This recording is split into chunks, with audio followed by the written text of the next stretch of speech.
मैं इसके सिलसिले फिर से स्वागत करता हूं आपकी अपनी YouTube चैनल ट्यूटोरिंग क्लासेस में। आज की इस वीडियो में हम लोग बिहार बोर्ड के कक्षा 10वीं के संस्कृत के द्वितीय पाठ पाटलिपुत्र वैभव के सभी प्रश्न उत्तरों को जानेंगे। साथ ही साथ हम इस चैप्टर के सभी प्रश्नों का PDF फाइल हमने वीडियो के डिस्क्रिप्शन बॉक्स में दे रखा है, आप उसको वहां से आसानी से डाउनलोड कर सकते हैं। थोड़ा सा कल्पना कीजिए कि संस्कृत में टाइप करना मेरे लिए कितना मुश्किल काम रहा होगा। देखिए, आपके पाठ्य पुस्तक के संबंधित जितने भी प्रश्न हैं उसको हमने बहुत ही सरल और आसान भाषा में आपके सामने प्रस्तुत किया है। हमको चाहे जितना भी कष्ट करना पड़े, आपको बहुत ही कम मेहनत करना पड़े, अर्थात मेहनत हमारी और सफलता आपकी। बस आपको छोटा सा रिक्वेस्ट है कि अगर आप इस चैनल पे पहली बार हैं तो चैनल को सब्सक्राइब करके बेल आइकन को दबा दीजिए, जिससे कि वीडियो का हर नोटिफिकेशन आपको मिलता रहे। और साथ ही साथ अगर वीडियो अच्छी लगे तो वीडियो को लाइक और शेयर जरूर कर दीजिए, जिससे कि इस मेहनत का फल हमको मिल जाए। तो चलिए शुरू करते हैं आपके पहला अभ्यास मौखिक प्रश्न का। तो चलिए, आपके अभ्यास का पहला मौखिक प्रश्न है कि पाटलिपुत्रस्य विषय द्विवाक्ये संस्कृत भाषायां वदत्। अर्थात अब पाटलिपुत्र नगर के विषय में 2 वाक्य संस्कृत भाषा में आपको बताना है। पूरा का पूरा चैप्टर पाटलिपुत्र से ही संबंधित है। आप वहां से कोई 2 वाक्य आप उसको लिख सकते हैं, लेकिन नहीं, आपको उतना भी कष्ट नहीं करना है। हमने इसका आंसर भी आपके सामने यहाँ पे प्रस्तुत कर दिया है। पहला कि पाटलिपुत्र बिहार राज्यस्य राजधानी अस्ति। अगर आपको संस्कृत में अनुवाद बनाने आएगा तो आप किसी भी सेंटेंस के संस्कृत में उसका अनुवाद करके उसके बारे में लिख सकते हैं। हमने इस चैनल के प्लेलिस्ट में लट लकार, लंग लकार और लिट लकार से संबंधित अनुवाद बनाने के नियम बताए हुए हैं। आप चैनल के प्लेलिस्ट में जाकर उसको देख सकते हैं। दूसरा वाक्य हमने बताया है अस्य उत्तरस्य दिशि गंगा नदी प्रवहति। इसके उत्तर दिशा में गंगा नदी प्रवाहित होती है। फिर हमने तीसरी बात बताई है अत्र धार्मिक क्षेत्रम राजनीतिक क्षेत्रम उद्योग क्षेत्रम च विशेष ध्यान आकर्षकम। धार्मिक क्षेत्र, राजनीतिक क्षेत्र और उद्योग क्षेत्र में विशेष ध्यान आकर्षित किया। हमने अभी आपको बताया कि पाठ्य पुस्तक से ही संबंधित प्रश्नों का उत्तर दिया है। व्याकरण संबंधित प्रश्नों का उत्तर जब हम व्याकरण पढ़ाना शुरू करेंगे, यानी कि संधि और विच्छेद के बारे में बताना, समास के बारे में बताना शुरू करेंगे, तो सभी प्रश्नों का उत्तर आपको आसानी से मिल जाएगा। इस मौखिक प्रश्न में आपको संधि विच्छेद करना है, दूसरा प्रश्न, और तीसरा प्रश्न है संधि करने का, यानी विच्छेद दिया हुआ है और आपको संधि कर देना। ये दोनों चैप्टर, दोनों प्रश्न व्याकरण संबंधित है, इसलिए आप ज्यादा चिंतित न हो।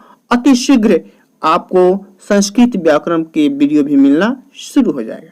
आइए अब हम लोग लिखित संबंधी प्रश्नों उत्तरों के बारे में जानें।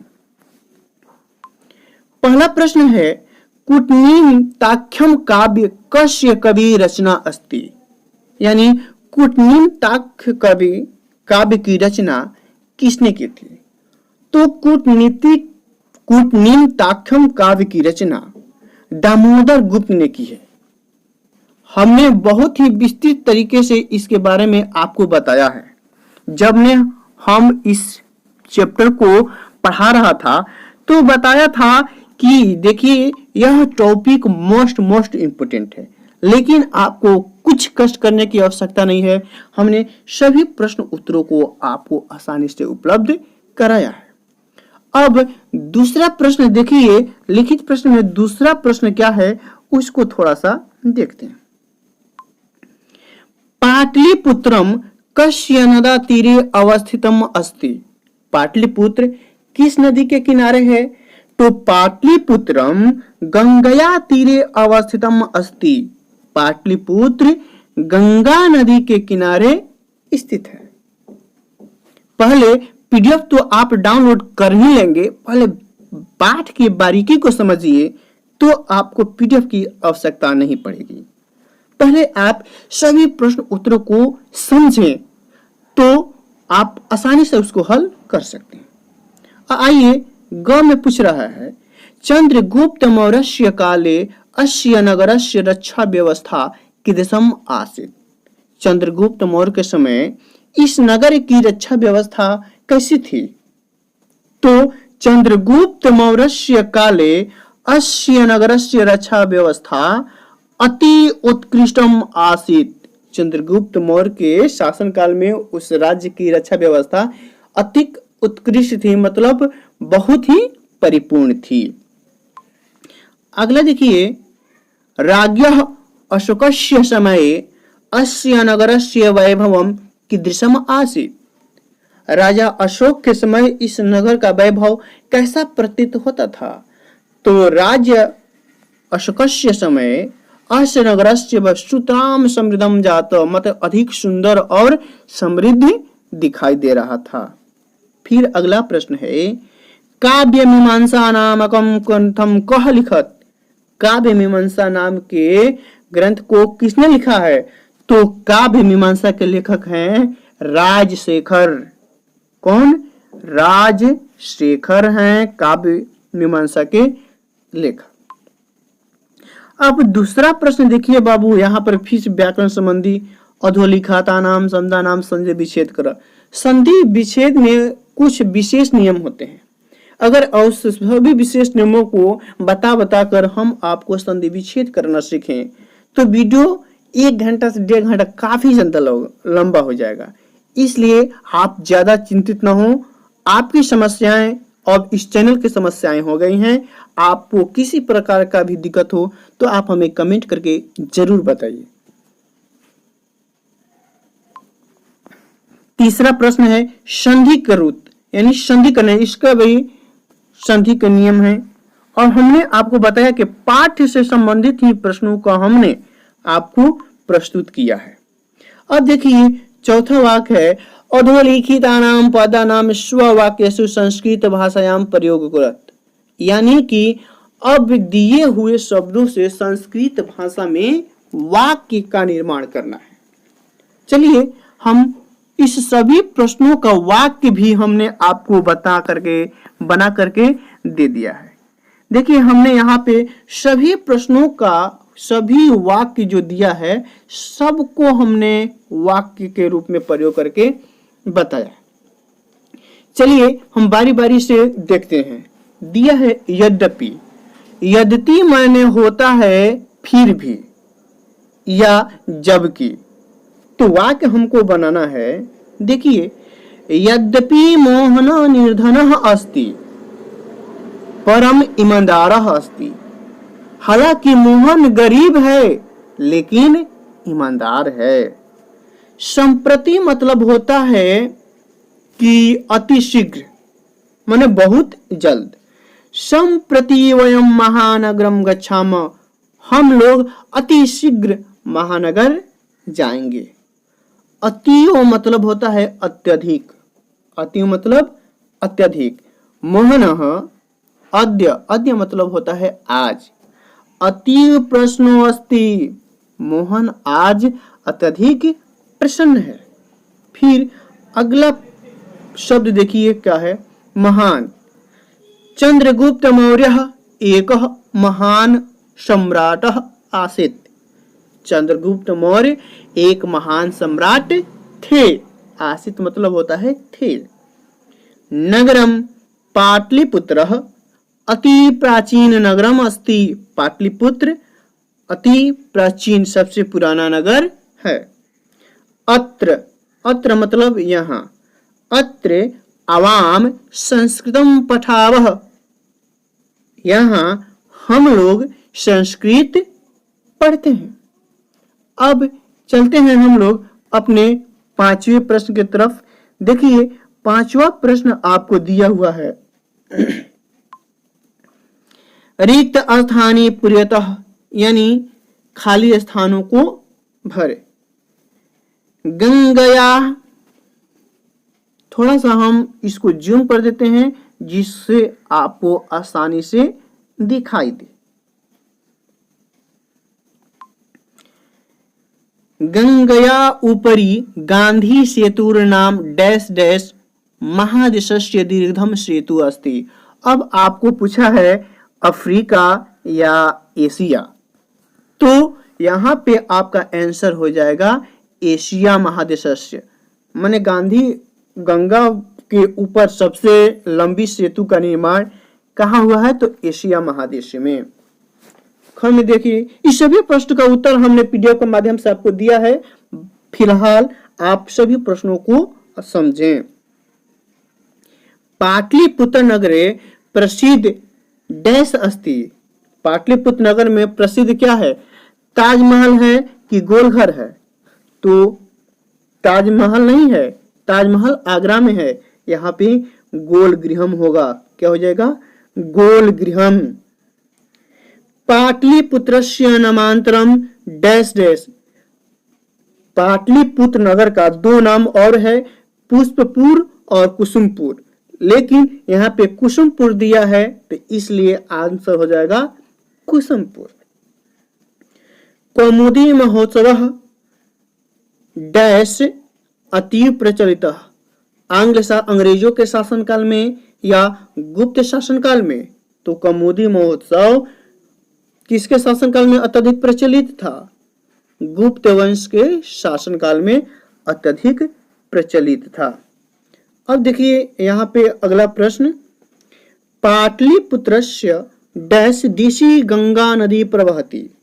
अब पाटलिपुत्र किस दिशा में बहती है, पूर्वश्याम की उत्तरश्याम, तो पाटलिपुत्रस्य उत्तर दिशायाम गंगा नदी प्रवहति। गोविंद सिंह संप्रदाय डैश गुरु आसित, प्रथम या दशम, तो आंसर हो जाएगा दशम। गुरु गोविंद सिंह सिखों के 10वें गुरु थे। अब देखिए थोड़ा सा हम लोग आगे बढ़ते हैं। छठा प्रश्न दिया है, आपको आंसर दिया हुआ है। क्या दिया हुआ है, आंसर दिया हुआ है, लेकिन आपको आंसर से प्रश्न निर्माण करना है। जैसे हम कहें गंगा उत्तर दिशा में बहती है, तो इसका प्रश्न क्या बनेगा, गंगा किस दिशा में बहती है। तो चलिए हम उत्तर को प्रश्न के निर्माण करते हैं। चलिए देखते हैं हम क। तत्र तीर्थयात्रियः दर्शनार्थम आयनति। यहाँ पे तीर्थयात्रीगण दर्शन के लिए आते हैं, तो कौन आते हैं, प्रश्न बना कौन आते हैं, तो इसका प्रश्न निर्माण बनेगा तत्र के दर्शनार्थाय आयनति, मतलब कौन। यहाँ पे तीर्थ स्थानी की जगह पर हो जाएगा कि, मतलब कौन आते थे, प्लुरल है। ख मध्यकाले पाटलिपुत्रम वर्ष सहस्त्र परिमितम जीर्ण ताव मनवाभूत। माने मध्यकाल में पाटलिपुत्र का क्या हुआ, जीर्णोद्धार हुआ। कब हुआ, कब, तो कब का संस्कृत होगा कदा, अर्थात कदा पाटलिपुत्रम वर्ष सहस्त्र परिमितम जीर्णतामन्वभूत। चलिए आगे बढ़ते हैं हम लोग। ग मुगल काले पाटलिपुत्रस्य समृद्धो जातः। मुगल काल में पाटलिपुत्र का उद्धार हुआ, समृद्ध हुआ। तो किसके शासनकाल में हुआ, तो क्या होगा इसका आंसर, किसके शासनकाल में, तो यहाँ पे पाटलिपुत्र के जगह पर क्या हो जाएगा, कश्य, मतलब मुगल काले कश्य समृद्धो जातः। फिर घ में देखिए, तत्व सर्वे जना आनंदमग्न अभुवन। वहां सभी लोग प्रसन्न थे, तो वहां सभी लोग कैसे थे, आनंद मंगना के जगह पर क्या हो जाएगा, किम अभुवन, मतलब कैसे दिखाई देते थे? तो आनंद मग्ना दिखाई देते थे। फिर देखिए, तत्र भगवान बुधः बहुकृत्वम समागतः, वहां भगवान बुद्ध बहुत बार आए। वहां कौन आए? तो कौन मने हो जाएगा कह, सिंगुलर है इसलिए कह। तत्र कह बहुकृत्वम समागतः, वहां बहुत बार कौन आए?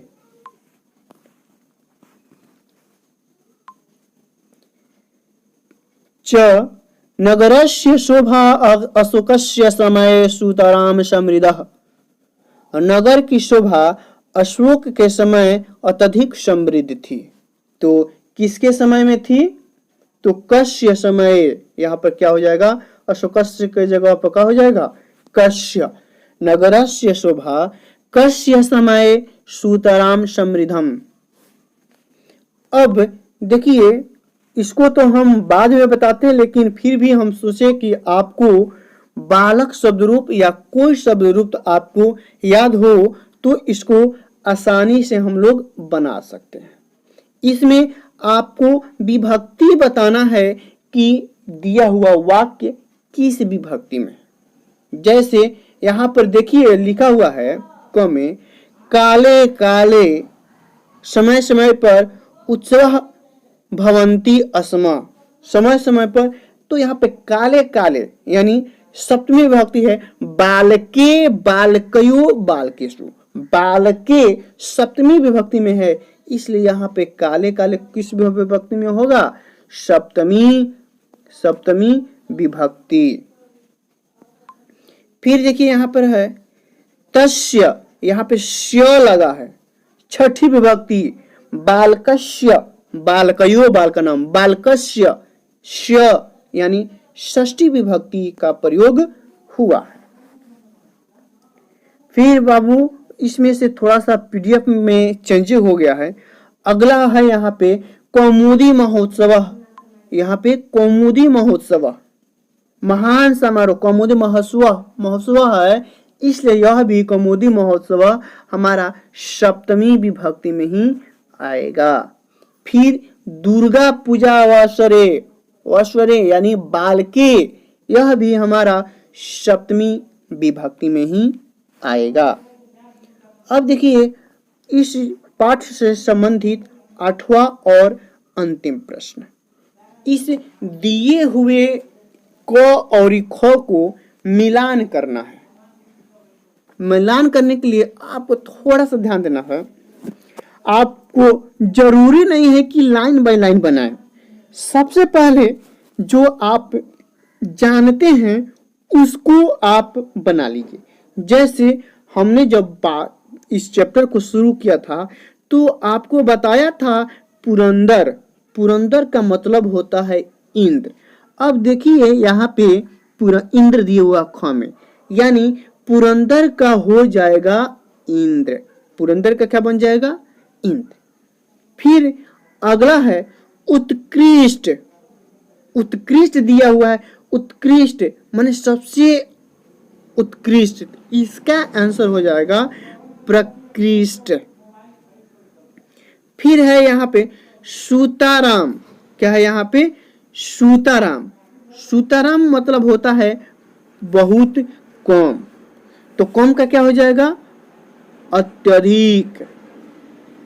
अन्यतम मतलब कि क्या है? बहुत सारा विकल्प है, तो इसका आंसर हो जाएगा एकतम। अब मही माने क्या होता है? पृथ्वी, मही मतलब पृथ्वी।